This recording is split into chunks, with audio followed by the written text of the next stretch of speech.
Hey everyone, it's Roota Mittal. Welcome back to my YouTube channel. Today I'm gonna cover an important thing about mindset, which is why you're not successful.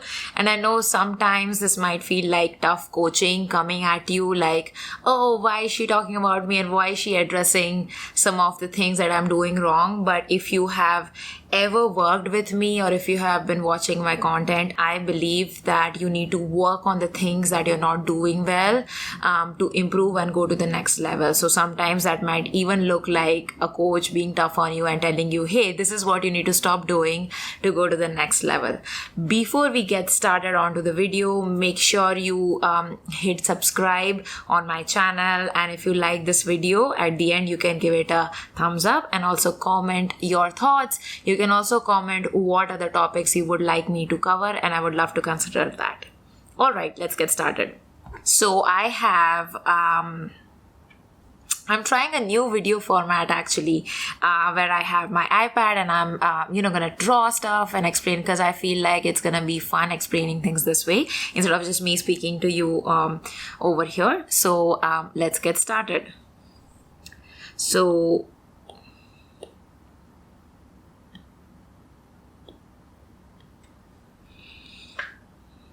why you're not successful. Okay. So the number one reason why you might not be successful is because you don't like problem solving. So business is about solving one problem after another to basically become successful. Like you do that and people will know you as an overnight success. And that may look like, suppose you are a hiker and you have these snow-clad mountains, and you over here are trying to climb the peak, achieve your goal. So this is a metaphor where the peak is basically the goal you want to achieve, and for that you have to climb from the bottom to the top. So basically you'll get hit by a lot of difficulties when you're trying to climb the peak, right? Maybe you will have bad weather, or maybe you will be fearful of bears coming in and eating you, because that's a real struggle when you are climbing a snow-clad mountain. So just like a metaphor, and you can relate it with anything that you're trying to achieve and any problems you're facing. So you will be hitting by a lot of things, a lot of problems. So you will have to figure out how to deal with the weather. Boom, you fix that, you go on, you get the chance, you earn the chance to move forward. Then you have to figure out how to deal with the bear so it won't eat you. So again, another problem that you need to solve. So there will be like so many problems during this entire journey of climbing the peak. And when you actually get to the peak, that's awesome, because then you have achieved your goal. So basically, if you want to achieve the peak, you have to survive through the valley. You have to. So my point with this is, if you're getting hit with problems and difficulties while you're trying to achieve your goal, like, don't think, oh, why is this happening to me? Or you start a pity party or things like that. Don't do that. It's very normal. I'm here to tell you, 4 years of being in business, so many problems and difficulties have hit, and I've had to problem solve to get ahead, to go to the next level. Just like if you are playing the game of Mario, as kids, we all used to play that. So you have to kind of run away from those monsters, and you have to eat the cake so that you get more powerful, and then you have to save the princess at the end. So you have to deal with problems to go to the next level. Now sometimes we tend to forget that because we love throwing a pity party that, oh, why me and all of that. But guys, if you want to succeed, don't do that, and know that problem solving is an integral part of success in business, and really in life. So and then, I hope this makes sense. Let me know in the comment below if all of this is making sense, if you got an epiphany, if this is all making sense. Then you go to the next level. You wanna climb a higher peak, right? The second one is the same thing over and over again. So you might be wondering, oh, it's just that, oh, this time I'm gonna get hit with problems. No, it's just gonna happen again and again, because here your goal is different. Your goal is higher. You want to achieve greater things. You want to reach greater heights. So again, it's the same thing. You have to be willing to survive through the valley to achieve the peak. All right. So I hope that this makes sense, and I hope you know that problem solving is so important. Okay, so the second thing I'm going to talk about is get data from feedback. So you're trying to do anything over here, which is an input. This could be anything, like you running a marketing campaign, or you doing a social media post, or you basically doing, like, even if you are an athlete and you do a sprint. So you want to do something. You are basically inputting something, and then out comes an output. So if you are doing a marketing campaign, your output would be like KPIs and matrix, which told you, oh, how well did the marketing campaign do. If you're doing a social media post, you're looking at engagement as the output, that how did your social media post do. If you are an athlete trying to sprint, the output that you will be looking at is what is the stopwatch saying, stopwatch time, or basically you're timing your run, like 100 meters, 200 meters, you're timing what time it actually took for you to complete that sprint. So you have an input, you have an output, right? This is the law of nature, law of physics. Very cool. This all makes sense. But now, whether you're trying to do anything over here, like marketing campaign, social media posts, trying to run a marathon or a race, you have to understand that it's difficult for you to achieve it in one go. So you have to consider this as feedback.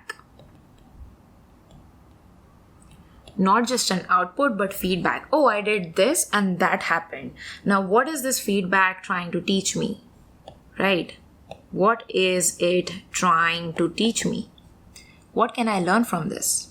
What is this trying to tell me? How can I improve? How can I do better? How can I serve my customers better? How can I run faster? Maybe that would mean like wearing shorter shorts so that there is less friction when you're trying to run and trying to win a race. Maybe that means not using new shoes when you're trying to win a marathon. Like, if you know this about athletes and runners, they never use new shoes. They try to break in and they use the same clothes and the shoes that are broken in that they're already comfortable with. So then you have to understand, what is this trying to teach me? What is this trying to teach me? How can I learn? How can I grow? And then you actually put that feedback right here in the input when you do this the next time. And this is the same with marketing campaign. And let me go on a tangent here, because I mentor so many freelancers, and this is also what you can talk to your clients about when they say, oh, I want $1 million in sales in 1 week, and their budget is $1,000 only, and they are only willing to work with you for 4.5 seconds. Just kidding. They're only willing to work with you for a month, and they want the sun and the moon and the stars. You have to know this. Marketing is testing and experimenting. You do an input, you get an output, then you get feedback and you put it back again. Like, this is the cycle. I'm going to make this a very ugly picture, but I hope all of this is making sense. Input, output, feedback. This is the principle of physics for anything that you're trying to do, anything you want to be successful at. Again, I'm going very foundational. I'm going very, very foundational in this video because I want to fix this over here. I'm not even talking about like marketing and sales and anything or any of those skills. I'm not talking about anything, because if this is not right, anything on top will not register. You will not be successful if you're doing any of those one things. So what I'm trying to do is I'm trying to point out things that you might be doing wrong that are standing in the way of your success. The third thing is getting distracted. Have you guys watched the documentary Social Dilemma? If not, you should watch it. We all live in a social media world and we get distracted by so many things. Notifications, likes, this, that, calls, and all sorts of things.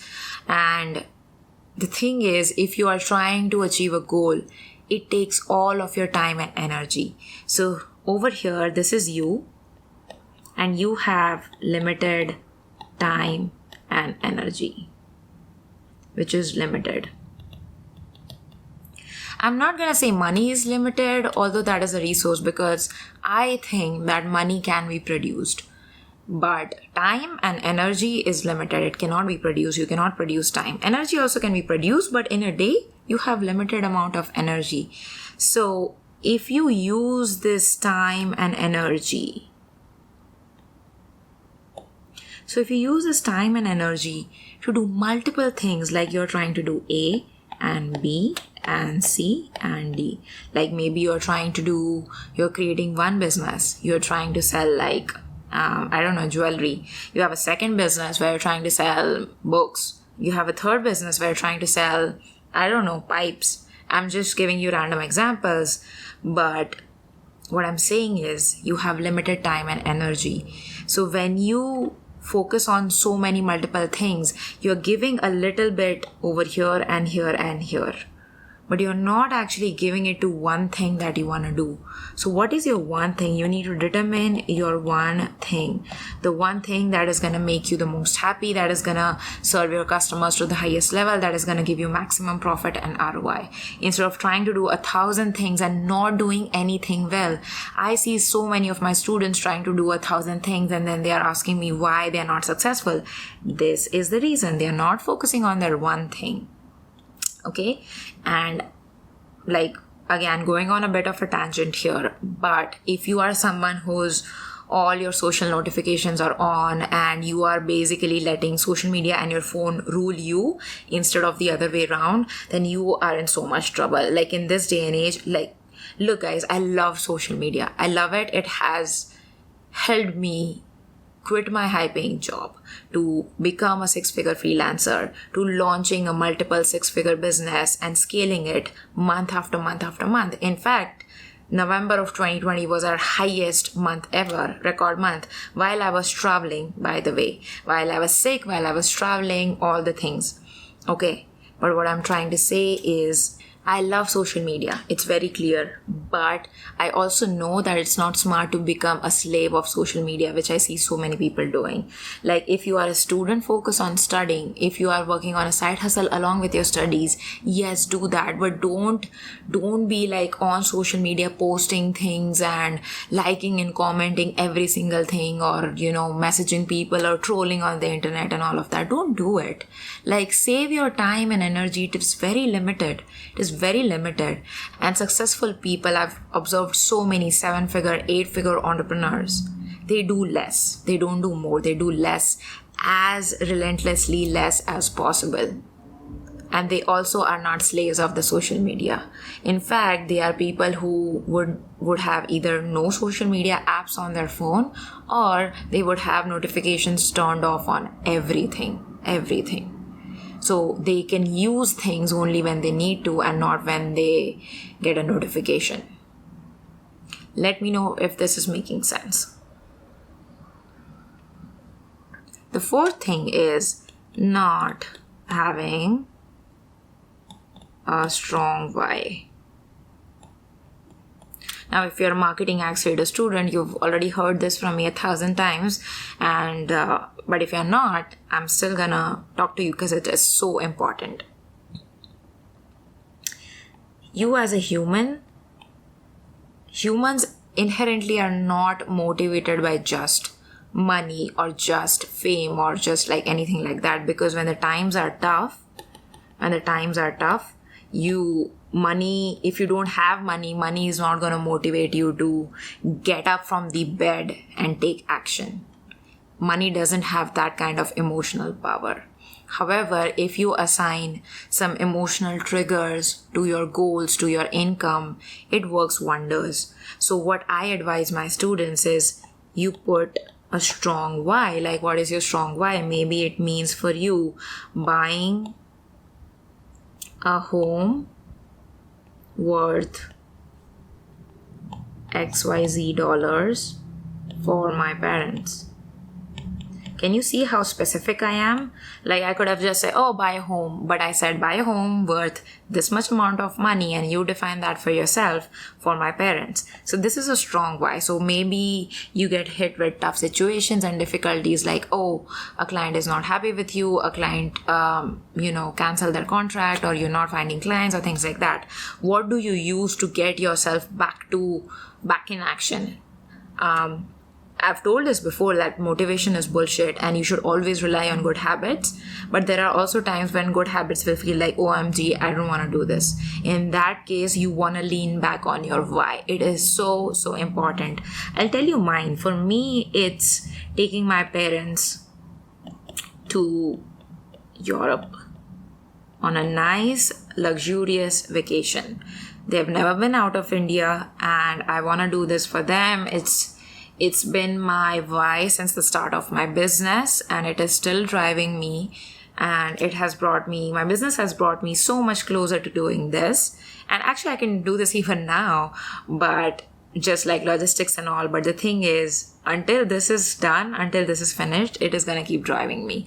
And when I'm done achieving this goal, maybe I'll have another strong why, which is gonna drive me to the next level when things are tough and I feel like giving up.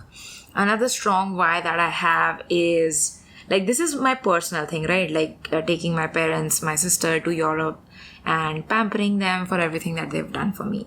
Another one, like professional why, is basically seeing my student results, hands down. Like, this is my why. When I feel like when I'm down or frustrated, I want to give up, or just I'm having a bad day, everything like that, I see all of them making money. I see them buying a home. I see them working with clients and helping them.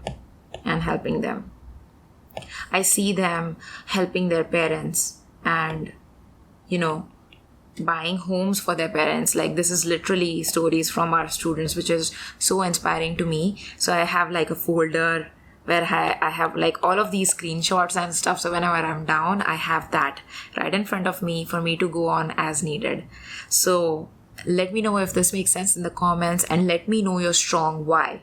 Like, for you guys to just watch my video, it's not going to be helpful to you. I want you to implement, and that is why I'm doing this, khichdi kind of a drawing over here. But I hope all of this is making sense and you actually implement. Maybe you don't feel like sharing, but at least I hope that you've written down in a notebook for yourself. And if you love to share it, please note it down below. Please comment below so I can respond to you.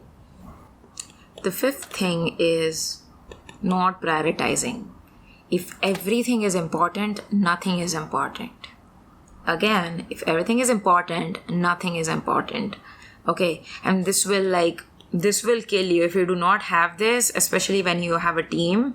It's gonna be a nightmare because you're not just responsible for your tasks, you're responsible for so many other people, and you're driving an entire company. So this quality is so, so important for successful leaders. And even as a solopreneur, even as a solo business owner, you need this.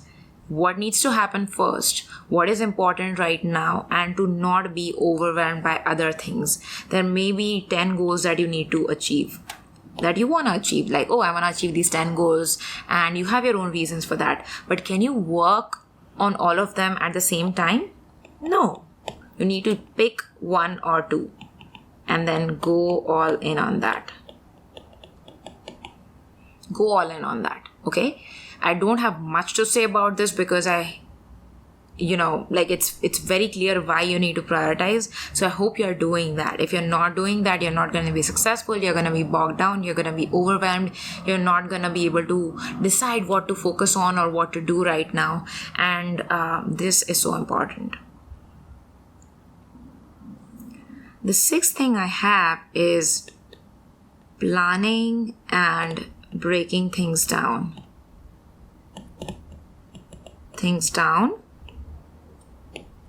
Into a bite-sized format. For example, your goal is to achieve 100,000 US dollars for the upcoming year. And this is just an example.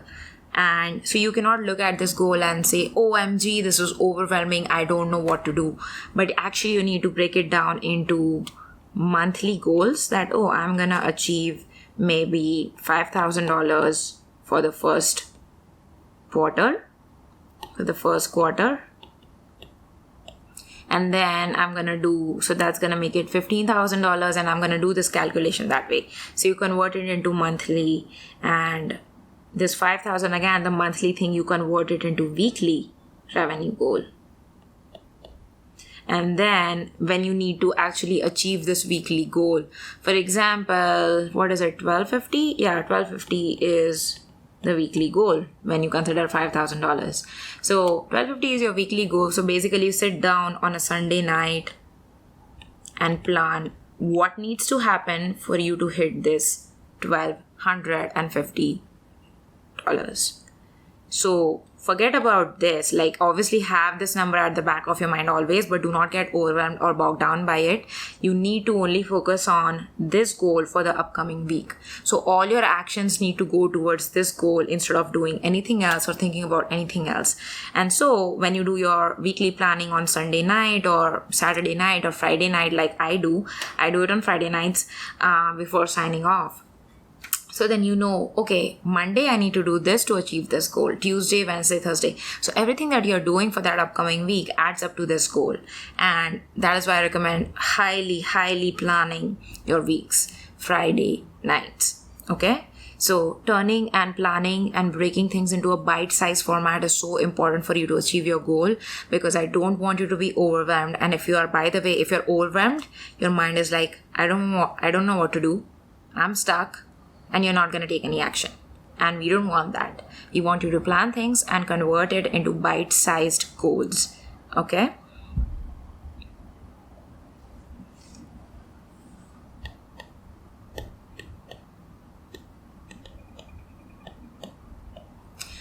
The last thing I have for you today is standing out.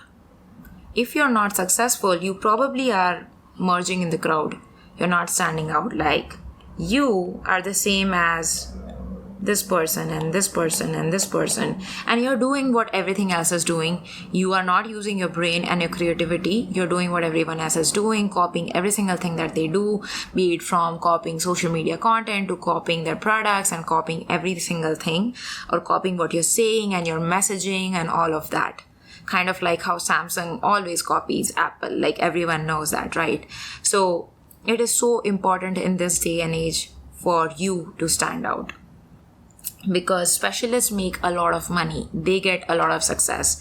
So what I would recommend to you is you learn everything that you need to from a mentor, but then you figure the hell out how to stand out. And that could mean, and how do you stand out? Let's talk about that. So that is possible by sharing your story. Like, why are you unique? Because you and your story are so unique, whether you're trying to sell a product or whether you're trying to sell your service or anything like that. Why are you the best person to help the customer? How can the customer relate with you and your story? And always thinking that, my story is needed by people because I am unique and my story is unique and I am worth it. Okay, so going back into what makes you you and what unique story that you come from, all the situations from your childhood to right now that make you unique, and how you might have overcome struggles or overcome tough situations to be where you are right now. Use that to stand out. Come up with your own unique formats to produce content, to sell products, to create different kinds of ads. Like, be a trailblazer rather than a copycat. You want to be a trailblazer. Only people who do this are going to be successful and are going to, not care about competition or anything else, because they know they are doing their own thing. They know that what they bring to the table is so important. Okay, let me know in the comments below if this makes sense. Let me know how you're standing out in your industry and your niche. Alright, you guys, these are my 7 things. Now, the 7 things are by no means exhaustive, which means if you're successful, it's probably one of these things mostly.